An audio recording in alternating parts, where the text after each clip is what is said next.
সেনাপ্রধান দিয়ে সেনাবাহিনী নিয়ন্ত্রণ করা যেতে পারে কিছুদিনের জন্য।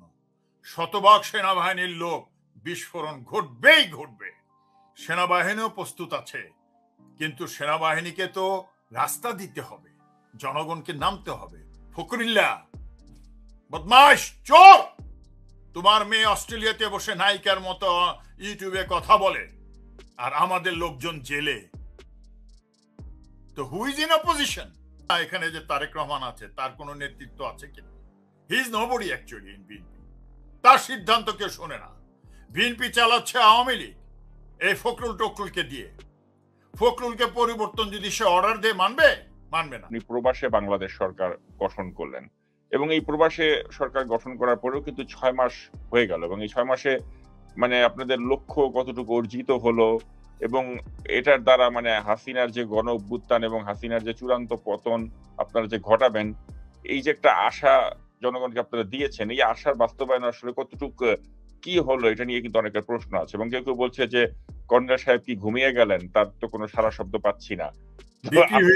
ক্লিয়ার করেন যে আসলে কি আপনি ঘুমিয়ে গেছেন, না আসলে কাজের কাজ কিছু হচ্ছে, এটা একটু আমাদেরকে বলেন। ধন্যবাদ, থ্যাংক ইউ ভেরি মাচ। আর শুধু আপনি যা বললেন তাই না, এই সন্দেহ অনেকে। তবে বেশিরভাগ হলো 50 টাকা পার্টি আছে না, ডিজিএফআই। আপনি যদি এখন বিএনপির যে চোর বাটপার নেতাগুলোর বিরুদ্ধেও বলেন, তারপরে 50 টাকা পার্টি লিখে, বিএনপির লোক লিখে না। কেননা 50 টাকা পার্টি তো হাসিনা মানি তো ফখরুল যে বদমাইশগুলো আছে এগুলো। তো আমি আপনি যেটা বলেছেন, দেশমুক্তি বিপ্লবের আগে, যখন আমি প্রায় 5 বছর আগে তারেক সিদ্দিকীর সাথে বিদ্রোহ করলাম আমার লোকজন ধরে নিয়ে যাওয়ার পরে, তখন নাম দিয়েছিলাম আস্থা, যদি আপনাদের মনে থাকে। আস্থা is the only solution or emancipation, এটা ছিল এক প্রথম। তারপরে যখন ওই বাটপার আজিজ, চোর আজিজ, তথাকথিত সেনাপ্রধান, সে যখন আমার সাথে কথা বলল, এটাও অলৌকিক, আল্লাহ কথা বলাইছে, কারণ আমি তার সাথে তার থেকে প্রায় 2.5-3 বছর ধরে কথা বলিনি। শুধু কথাই বলিনি, এমন কথা বলেছে সরকারের বিরুদ্ধে, ওই প্রমাণের জন্য আজকে হাসিনার কিন্তু এই পতনের মুখে চলে গেছে। তারপরে আমি নাম দিয়েছিলাম দেশমুক্তি বিপ্লব এবং হাসিনার মাদার অফ মাফিয়া, যেটা সারা বিশ্বব্যাপী বাংলাদেশের ঘরে ঘরে এটা প্রমোটেড হয়েছে। তারপরে যখন আপনার ইলেকশন হয়ে গেছে, মানুষজন এটা ভুল না বুঝে, 7 তারিখে তথাকথিত ইলেকশন তো না, ভারতীয় রডসের তৈরি করা রেজাল্ট যে প্রকাশ পেল 7 তারিখে, মানে এমপিদের লিস্ট ইত্যাদি, তখন 2 দিনের প্রচন্ড অসুস্থ ছিলাম আমি, কিন্তু আল্লাহর রহমত 2 দিনের মাথায় আমি আমাদের লন্ডনের হাই কমিশনের সামনে আমি ঘোষণা দিয়েছি প্রবাসে বাংলাদেশ সরকার। এটা এই জন্য দিয়েছি, আমি নিশ্চিত, আমি তো 5 বছর ধরে বলে আসছি, আপনারা যদি গণ অভ্যুত্থান না করেন, তাহলে মাফিয়া হাসিনা বাংলাদেশকে ভারতকে দিয়ে দিবে। সেটা প্রক্রিয়া শুরু হয়ে গেছে, দেখতে পাচ্ছেন, বাট ওতে কাজ হবে না। বাংলার মানুষ ভারত বন্ধু হতে পারে, ভারতের রডস গুন্ডা বদমাইশ গুলো, মোদির মতো চোর গুন্ডা বদমাইশ, অশিক্ষিত ধর্মীয় রেসিস্ট, তাদেরকে অ্যাকসেপ্ট করবে না। ওই সেনাপ্রধান দিয়ে সেনাবাহিনী নিয়ন্ত্রণ করা যেতে পারে কিছুদিনের জন্য। শতভাগ সেনাবাহিনীর লোক বিস্ফোরণ ঘটবেই ঘটবে। আরেকটা জিনিস মনে করতে হবে আপনাদেরকে, যে গত 16-17 বছরে বাংলাদেশে, ইভেন কি 52 বছরে বাংলাদেশে সব সাজানো ছিল, সরকারে যে বিরোধী দল একসাথেই গোপনে ছিল, ভাগ বটরা করে খেয়েছে। ভেবে দেখুন যে গণ অভ্যুত্থান যে সফল হয়নি বলছেন কি করে। এই যে প্রবাসে বাংলাদেশ সরকার, তার উদ্দেশ্য এবং লিখিত আমি দিয়েছি জনগণকে, লিখিত সিগনেচার করে দিয়েছি, তা আমার কথা বলার তার প্রয়োজন নেই। মানুষ জেনেছে এটা কি, গণ অভ্যুত্থানের যে ঘোষণাপত্র, ওটাও লিখে দিয়েছি ইংলিশ এবং বাংলায়, মৌখিক বলেছি। আপনার চ্যানেলে 24, 26, 27 তারিখে আমি বক্তব্য দিয়েছি এবং গণ অভ্যুত্থানের মৌখিক চূড়ান্ত ঘোষণা দিয়েছি, আপনার মনে আছে? এবং ঘোষণার পরে আপনি দেখিয়েছিলেন, বিএনপির অফিস থেকে একটা চিঠি বেরিয়েছে যে 28 তারিখে আসবে, আবার যার যার বাড়িতে ফেরত চলে যাবে, মনে আছে আপনার? জি। তারপরে ফখরুল বদমাইশ কি বলল, যে সোজা কথা, ভিডিওটা থাকলে দেখান, নালে নাই, যে আমি দেখাবো, আমি সময় পাচ্ছি না, আমার এখানে অত্যন্ত একটা ডিটেল কথা বলা দরকার আছে, বাংলার মানুষ ভুল বুঝছে, আমি বিএনপির ফখরুল টকরুলদের বিরুদ্ধে বলছি, মানে বিএনপির বিরুদ্ধে বলছি না, বিএনপি প্রেসিডেন্ট জিয়া রহমানের দল, একজন প্রচন্ড সৎ একটা ব্যক্তিত্ব, তার দল। অতএব আমি জিয়ার সৈনিকরা সেদিন অভ্যুত্থান করেছিল ফখরুলকে থাপ্পড় মেরে, কেননা সে বলেছিল এরা এসে ফেরত যাবে, সাফ কথা, লিখিত বলেছে, মৌখিক বলেছে, কিন্তু গণ অভ্যুত্থান তো ঘটেছে, আজ পর্যন্ত 50 জন শহীদ হয়েছে, এটা কি বৃথা যেতে পারে? কিভাবে হয়েছে? ফখরুল সেদিনও বলছিল চলে যান, তারপরে কারা করেছে বলেন? সাধারণ মানুষ এবং জিয়ার সৈনিকরা। তারা আমাকে বলতো, স্যার আপনি যেহেতু পার্টি করবেন না, কোনো পার্টি বানাবেন না, তাহলে আমরা এখন এই ফখরুল টকরুল থাকলে বিএনপিতে নাই, আমরা এখন জিয়ার সৈনিক, গণ অভ্যুত্থান করব, হাসিনা পতন উৎখাত করব, নতুন সংবিধান করব। তারাই গেছে সেদিন 28 তারিখে, এবং সাধারণ মানুষ মিলে ফখরুলকে থাপ্পড় মেরে গণ অভ্যুত্থান শুরু করেছে। দেখেননি? দেখার কথা আপনাদের ভিডিওতে। এবং তারপরে শুরু হয়ে গেল গণ অভ্যুত্থান। কিন্তু ঘটনাটা কি ঘটেছে? ওখানে যে 10 লক্ষ 15 লক্ষ যাই আসছে, তার ম্যাক্সিমাম হলো হাসিনার ভাড়া করালো, অর্থাৎ ভারতীয় রডসরা এগুলো দেয় এই ফখরুলকে। কিন্তু আমি তো ঘোষণা দিয়েছিলাম যে কোনো সমাবেশ হওয়া মানে এটা গণ অভ্যুত্থানের সমাবেশ, এবং তারা করেছে সেদিন।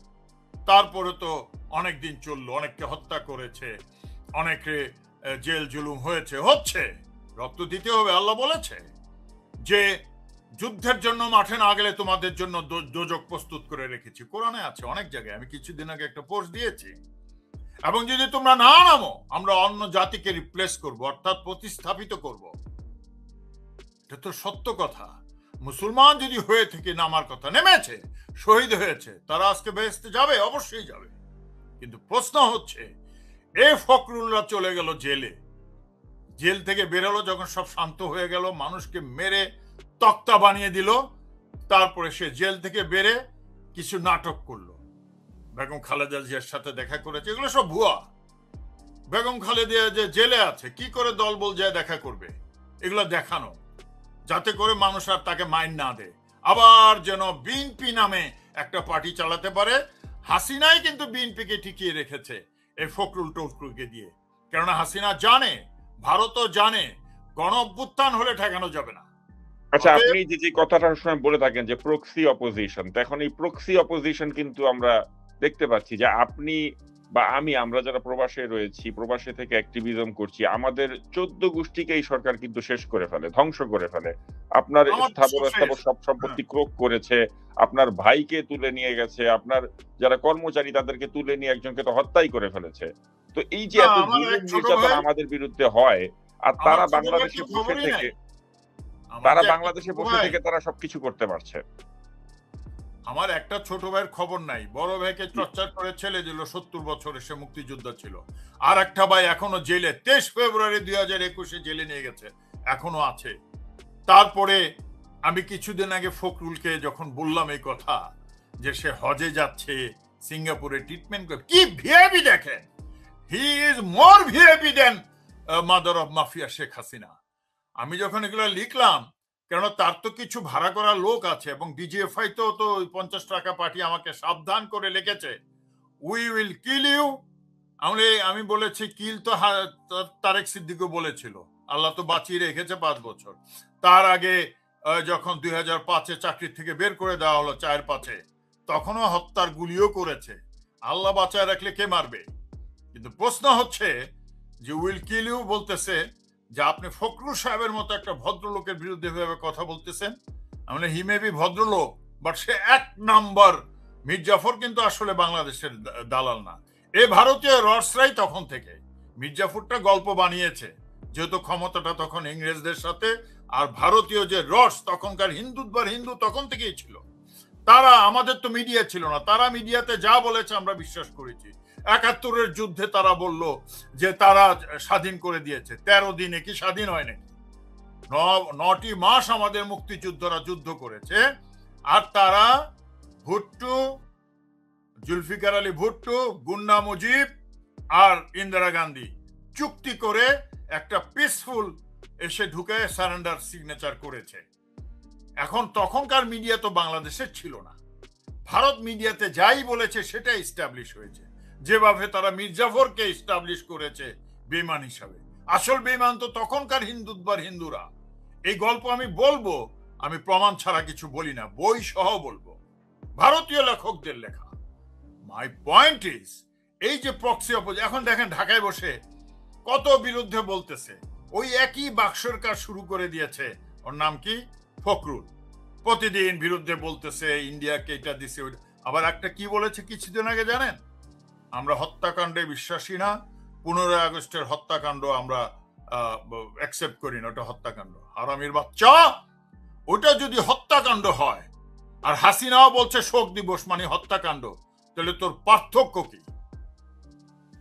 আরে 15 আগস্ট না হলে জিয়াউর রহমান আসে নাকি, বিএনপি আসে নাকি? তোর কোনো খানা থাকতো 15 আগস্ট না হলে? বিমানের মতো কথা বলো। 15 আগস্টের 9 দিনের মাথায়, অর্থাৎ অন 24 আগস্ট, 15 আগস্ট 1975 আর 24 August 1975 Ziaur Rahman army chief হলো শফিউদ্দিনকে বাদ দিয়ে। তখন ওই বিপ্লবীরাই তো করেছে তাকে সেনাপ্রধান। ফখরুল্লাহ বদমাশ, চোর। তোমার মেয়ে অস্ট্রেলিয়াতে বসে নায়িকার মতো ইউটিউবে কথা বলে, আর আমাদের লোকজন জেলে। তো হু ইজ ইন অপোজিশন? আর তুমি আবার এই যে আরেকজনকে দেখলাম, আমির খসরু মাহমুদ চৌধুরী, সেও কিন্তু তার ব্যবসা প্রতিষ্ঠান সব ঠিক আছে, এবং সে কয়েকদিন আগে আমেরিকা এসে ঘুরে গেল। তো আমার কাছে অবাক লাগে যে মাহবুবউদ্দিন খোকন যে ব্যারিস্টার, জি, এইটার কথা যদি বলি আমার সময় লাগবে, বিকজ সে এক সময় আমাদের উকিল ছিল, ও দুই দলই খেয়েছে। সে বেসিক্যালি 13 দিনের পিয়ন ছিল আমার, এখন ব্যারিস্টার হয়েছে। মধুদের পিয়ন ছিল, আমারও কিছু দিনের পিয়ন ছিল, ওগুলা গল্পে এখন যাচ্ছি না। আমি কনক স্যারের সাথে একটু বলেছিলাম। প্রশ্ন হচ্ছে, সে এখন লন্ডনে বেড়াচ্ছে।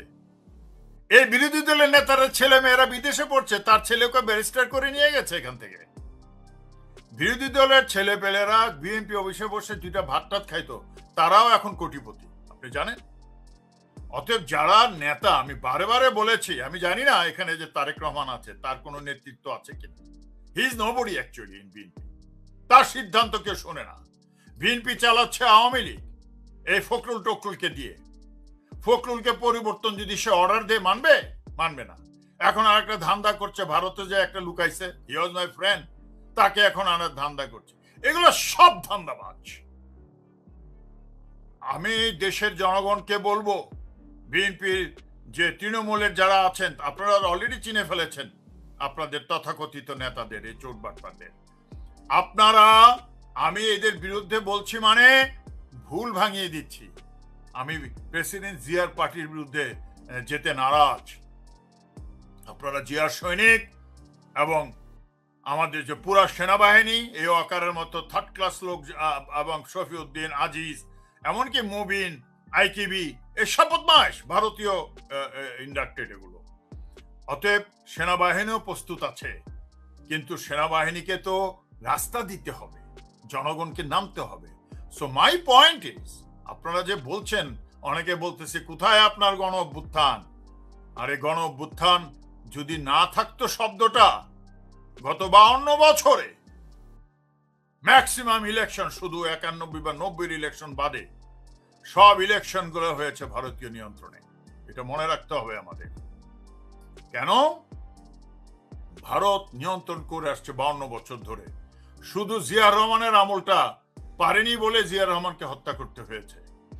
বাংলাদেশে শক্তিশালী আইনের শাসন নিশ্চিতে আজিজের বিরুদ্ধে নিষেধাজ্ঞা, মার্কিন প্রতিরক্ষা দপ্তর।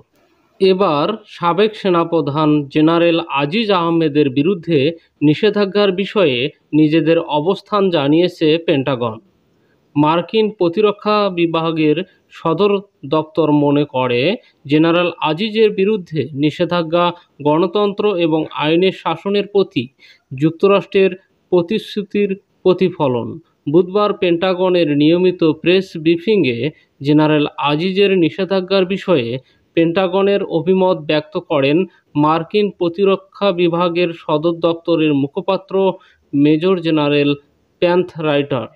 তার কাছে পেন্টাগন অ্যাক্রেডিটেড সংবাদদাতা মুশফিকুল ফজল আনসারি জানতে চান, পেন্টাগন কিভাবে বাংলাদেশের সঙ্গে তার সামরিক ও নিরাপত্তার অংশীদারিত্বের নির্দেশ করছেন, কারণ বাংলাদেশের সাবেক সেনাপ্রধান জেনারেল আজিজকে তার উল্লেখযোগ্য দুর্নীতিতে জড়িত থাকার অভিযোগে যুক্তরাষ্ট্র তার ওপর ভিসা নিষেধাজ্ঞা আরোপ করেছে। মানবাধিকার ও গণতান্ত্রিক অধিকার লঙ্ঘনের মাধ্যমে বাংলাদেশ ভুল পথে এগোচ্ছে। পুলিশ এবং র্যাবের শীর্ষ পর্যায়ের কয়েকজন কর্মকর্তার বিরুদ্ধে এরই মধ্যে নিষেধাজ্ঞা আরোপ করা হয়েছে। এছাড়া বর্তমান সরকার যে কোনো উপায়ে ক্ষমতা ধরে রাখতে নিরাপত্তা বাহিনীকে ব্যবহার করছে বলে অভিযোগ রয়েছে। এ ব্যাপারে পেন্টাগন কী ভাবছে, আমি কি তা জানতে পারি? জবাবে মেজর জেনারেল প্যান্থ রাইটার বলেন, হ্যাঁ, প্রশ্ন করার জন্য আপনাকে ধন্যবাদ। ব্রিফিং কক্ষে আপনাকে স্বাগতম। আপনি যেমন জানেন বা আপনি যে বিষয়ে উল্লেখ করলেন যে স্টেট ডিপার্টমেন্ট জেনারেল আজিজ আহমেদকে দুর্নীতির অভিযোগে নিষেধাজ্ঞা আরোপ করেছে। এটি গত মে মাসে করা হয়েছিল, মূলত বাংলাদেশে গণতান্ত্রিক প্রতিষ্ঠান এবং আইনের শাসনকে মজবুত করার লক্ষ্য যুক্তরাষ্ট্র তার প্রতিশ্রুতিকে নিশ্চিত করেছে এবং পেন্টাগন বাংলাদেশে দুর্নীতিবিরোধী যে কোনো কর্মকাণ্ডকে সমর্থন করে। তিনি আরও বলেন, এ কথা বলে শেষ করতে চাই যে বাংলাদেশের সঙ্গে যুক্তরাষ্ট্রের ঘনিষ্ঠ দ্বিপাক্ষিক প্রতিরক্ষা সম্পর্ক রয়েছে। দুই দেশের একই স্বার্থ ও মূল্যবোধের ভিত্তিতে অংশীদারিত্ব বজায় রয়েছে, বিশেষ করে ইন্দো প্যাসিফিক অঞ্চল, সমুদ্রসীমা এবং আঞ্চলিক নিরাপত্তার মতো বিষয়গুলোতে আমরা একসঙ্গে কাজ করার প্রত্যয় রাখি। প্রিয় দর্শক, এতক্ষণ ধৈর্য ধরে ভিডিওটি দেখার জন্য আপনাদেরকে অনেক অনেক ধন্যবাদ। ভিডিওটি লাইক, কমেন্ট ও বেশি বেশি শেয়ার করুন। এরকম ভিডিও পেতে চ্যানেলটি সাবস্ক্রাইব করে আমাদের সঙ্গে থাকুন। আসসালামু আলাইকুম।